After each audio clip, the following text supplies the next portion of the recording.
Kids, if there's two things I love, it's the 1920s and chicks with moxie.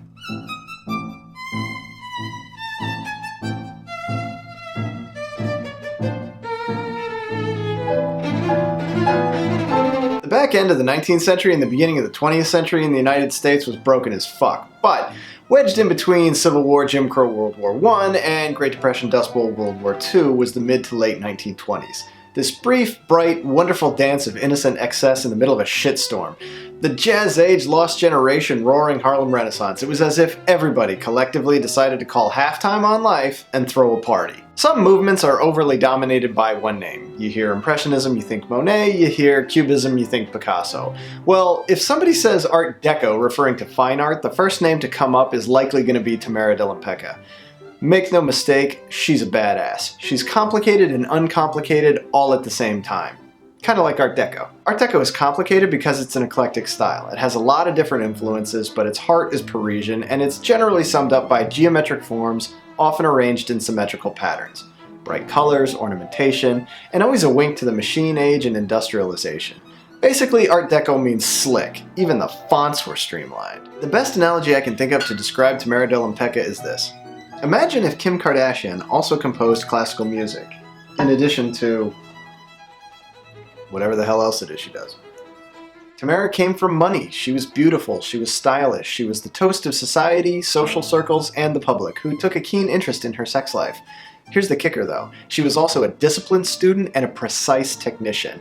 As frivolous as certain matters of her life may have seemed and may have been, it's impossible to deny that she took her craft as a fine artist incredibly seriously. She worked her ass off to be skilled. She absorbed every visual influence and creative evolution to help shape her style. She didn't just want to be taken seriously, she wanted to alpha dog the place.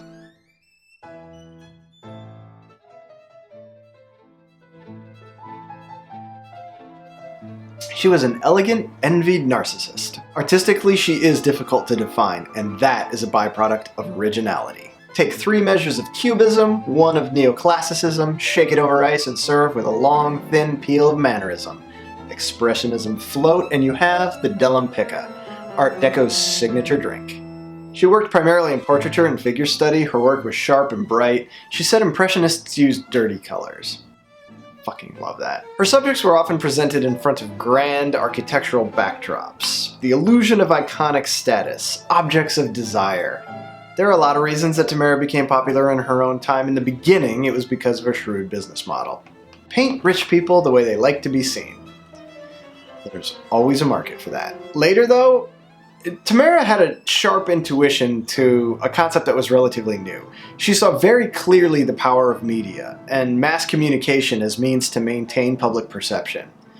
How to stay relevant in a world that now has movie stars? Simple. Make sure that everybody knows you are way more interesting than anyone you paint. She had herself photographed by the best photographers. She wore the finest fashions. She threw the best parties.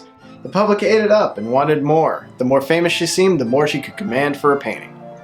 In the 1920s, the concept of the modern woman, as it were, was essentially the daughters of suffragettes taking that agency, voice, and independence that their grandmothers and mothers had worked so hard for, and said, fuck off to the corset, give me a drink, do you want to dance, and how fast can this bad boy go?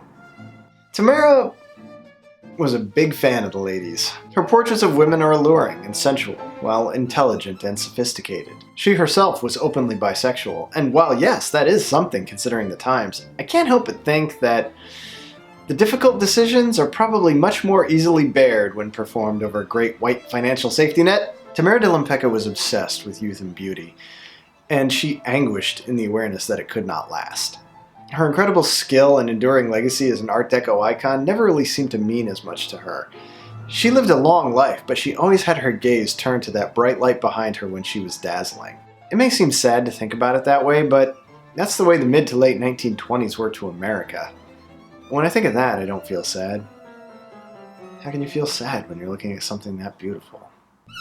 Why is she seeing red white? Why do men and women usually see each other, Mr. Exley?